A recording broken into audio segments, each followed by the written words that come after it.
Hello दोस्तों, स्वागत है आपका मेरे चैनल में। आज हम जानेंगे जामवंत जी के बारे में। कौन थे जामवंत जी? हनुमान जी जैसे शक्तिशाली और अमर क्यों कहा जाता है उन्हें? क्यों मिली उनको इतनी शक्ति और अमर रहने का वरदान? जामवंत एक रीछ थे या किसी देवता की संतान? आखिर जामवंत जी इतने लंबे काल तक कैसे जिंदा रहे?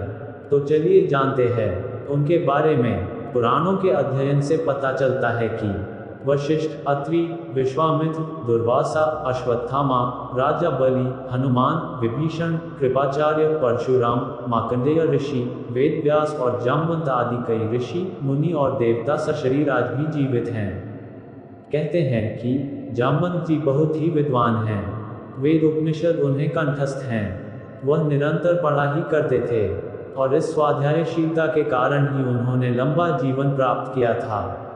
परशुराम और हनुमान के बाद जामवंत ही एक ऐसे व्यक्ति थे जिनके तीनों युग में होने का वर्णन मिलता है और कहा जाता है कि वे आज भी जिंदा हैं। लेकिन परशुराम और हनुमान से भी लंबी उम्र है जामवंत जी की, क्योंकि उनका जन्म सतयुग में राजा बलि के काल में हुआ था। जामवंत जी परशुराम जी से बड़े हैं और राजा बलि से छोटे हैं जामवंत जी।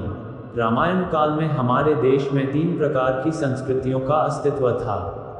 उत्तर भारत में आर्य संस्कृति, जिसके प्रमुख राजा दशरथ थे। दक्षिण भारत में अनार्य संस्कृति, जिसका प्रमुख रावण था।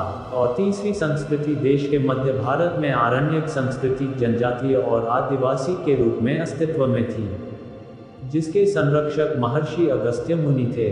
अगस्त मुनि वनवासियों के गुरु व मार्गदर्शक थे। वृक्ष और वानर, बाली, सुग्रीव, जामवंत, हनुमान, नल, नील आदि अगस्त्य मुनि के शिष्य थे।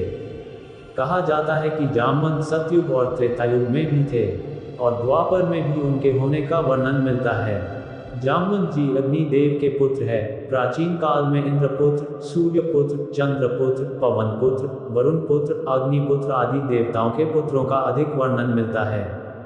उक्त देवताओं को स्वर्ग का निवासी कहा गया है। एक और जहां हनुमान जी और भीम को पवन पुत्र माना गया है, वहीं जामवंत जी को अग्निपुत्र कहा गया है। जामवंत की माता एक गंधर्व कन्या थी। जब पिता देव और माता गंधर्व थी, तो वे कैसे ऋक्ष मानव हो सकते हैं? ये बात आपके भी मन में उत्पन्न हो रही होगी। तो हम आपको बता दें कि एक दूसरी मान्यता अनुसार भगवान ब्रह्मा ने एक ऐसा ऋक्ष मानव बनाया था जो 2 पैरों से चल सकता था और जो मानवों से संवाद कर सकता था। पुराणों के अनुसार वानर और मानवों की तुलना में अधिक विकसित ऋक्ष जनजाति का उल्लेख मिलता है।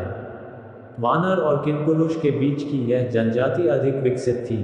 हालांकि इस संबंध में अधिक शोध किए जाने की आवश्यकता है, किंतु जितना पुराणों से हमें ज्ञात है, जामवंत का जन्म माना जाता है कि देवासुर संग्राम में देवताओं की सहायता के लिए। जामवंत का जन्म अग्नि के पुत्र के रूप में हुआ था। उनकी माता एक गंधर्व कन्या थी। सृष्टि के आदि में प्रथम कल्प के सतयुग में जामवंत जी उत्पन्न हुए थे। जामवंत ने अपने सामने ही वामन अवतार को देखा था। वे राजा बलि के काल में भी थे। राजा बलि से 3 पग धरती मांग कर भगवान वामन ने बलि को चिरंजीवी होने का वरदान देकर पाताल लोक का राजा बना दिया था। वामन अवतार के समय जामवंत जी अपनी युवावस्था में थे। जामवंत को चिरंजीवियों में शामिल किया गया है, जो कलियुग के अंत तक रहेंगे। त्रेतायुग में भी जामवंत बूढ़े हो चले थे। राम के काल में उन्होंने भगवान राम की सहायता की थी।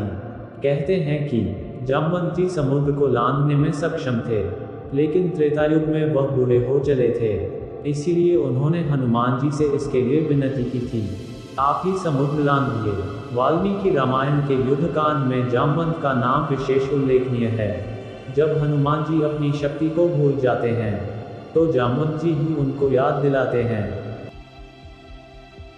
शक्ति के साथ अहंकार भी आता है। ऐसा जामवंत के साथ भी हुआ। राम रावण के युद्ध में जामवंत जी राम सेना के सेनापति थे। युद्ध की समाप्ति के बाद जब भगवान राम विदा होकर अयोध्या लौटने लगे, तो जामवंत जी ने उनसे कहा कि प्रभु, इतना बड़ा युद्ध हुआ, मगर मुझे पसीने की एक बूंद तक नहीं गिरी। तो उस समय प्रभु श्री राम मुस्कुरा दिए और चुप रह गए। श्री राम समझ गए कि जामवंत जी के भीतर अहंकार प्रवेश कर गया है। जब रावण की मृत्यु हुई उसके बाद जामवंत जी ने प्रभु राम से कहा, प्रभु युद्ध में सबको लड़ने का अवसर मिला, परंतु मुझे अपनी वीरता दिखाने का कोई अवसर नहीं मिला। मैं युद्ध में भाग नहीं ले सका और युद्ध करने की मेरी इच्छा मेरे मन में ही रह गई। उस समय भगवान ने जामवंत जी से कहा, तुम्हारी ये इच्छा अवश्य पूर्ण होगी। जब मैं अगला अवतार धारण करूंगा तब तक तुम इसी स्थान पर रहकर तपस्या करो। द्वापर युग की घटना, जामवंत और श्री कृष्ण का युद्ध। स्यमंतक मणि को इंद्रदेव धारण करते हैं। द्वापर युग में भगवान श्री कृष्ण को इस मणि के लिए युद्ध करना पड़ा था। उन्होंने मणि के लिए नहीं बल्कि खुद पर लगे मणि चोरी के आरोप को सिद्ध करने के लिए जाम्बवंत से युद्ध करना पड़ा था। दरअसल यह मणि भगवान श्री कृष्ण की पत्नी सत्यभामा के पिता सत्यराजित के पास थी और उन्हें यह मणि भगवान सूर्य देव ने दी थी। सत्यराजित ने यह मणि अपने देवघर में रखी थी। वहां से वह मणि पहनकर उनका भाई प्रसेनजित आखेट के लिए चला गया। जंगल में उसे और उसके घोड़े को एक सिंह ने मार दिया और मणि अपने पास रखी ली। सिंह के पास मणि देखकर जाम्बवंत जी ने सिंह को मारकर मणि उससे ले ली और उस मणि को लेकर वे अपनी गुफा में चले गए, जहां उन्होंने इसको खिलौने के रूप में अपने पुत्र को दे दी। इधर सत्यराजित ने श्री कृष्ण पर आरोप लगा दिया कि यह मणि उन्होंने चुराई है। तब श्री कृष्ण को यह मणि हासिल करने के लिए जाम्बवंत जी से 27 दिनों तक युद्ध करना पड़ा। बाद में जाम्बवंत जी जब युद्ध में हारने लगे तब उन्होंने अपने प्रभु श्री राम को पुकारा और उनकी पुकार सुनकर श्री कृष्ण को अपने राम स्वरूप में आना पड़ा।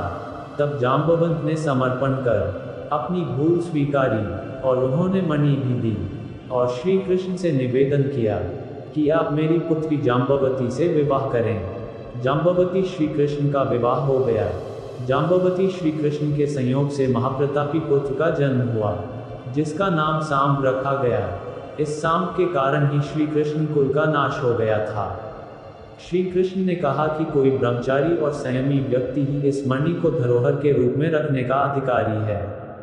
अतः श्री कृष्ण ने वह मणि अक्रूर जी को दे दी। उन्होंने कहा कि अक्रूर, इसे तुम ही अपने पास रखो। तुम जैसे पूर्ण संयमी के पास रहने में ही इस दिव्य मणि की शोभा है। श्री कृष्ण की विनम्रता देखकर अक्रूर नतमस्तक हो उठे। ये कहानी आपको कैसी लगी? प्लीज़ कमेंट्स कर बताएं और यह वीडियो अच्छी लगी हो तो लाइक करें और इस तरह की और रोचक कहानी सुनने के लिए चैनल को सब्सक्राइब करें। धन्यवाद।